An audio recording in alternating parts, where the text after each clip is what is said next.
Well, good afternoon. I'm Marjorie Kostelnik, and I'm a member of the committee. I'm delighted to welcome you back this afternoon. I hope you had a great lunch, got a little shot of sunshine, and you're awake because we have a great panel to be with you this afternoon. This morning, we were focused very much on children. We're focused on what children and teachers do, what children and providers do. We talked about training and technology.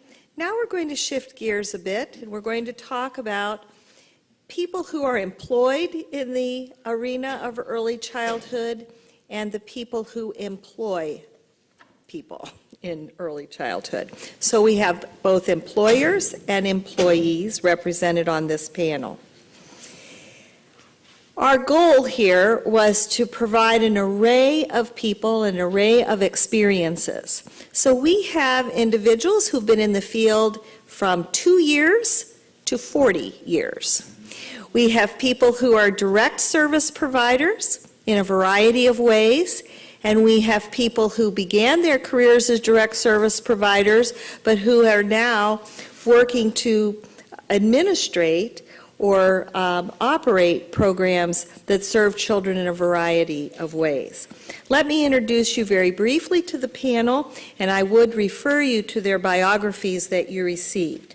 First, we have Stacy Academies, who is principal at the Frost Lake Elementary School in the St. Paul Public Schools.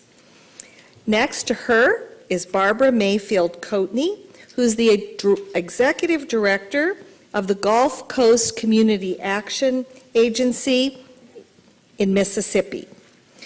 We also, next to her, have Margaret Mahoney, who's the clinical director of the Tom Ann Sullivan Center for Intervention in Lowell, Massachusetts.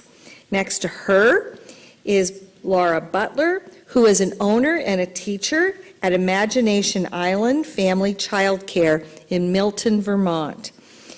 And at my far left is Hannah Griffith, who is a public school preschool teacher in an inclusive classroom at the Papillion La Vista School District in near Omaha. It's a suburb of Omaha. Now, this panel is going to operate slightly differently from the ones that you've seen so far because we didn't ask them to make any formal presentations. We didn't ask them to come armed with data or any PowerPoints. Instead, we feel that by answering the questions that we're going to pose, that you will get some very compelling and valuable information.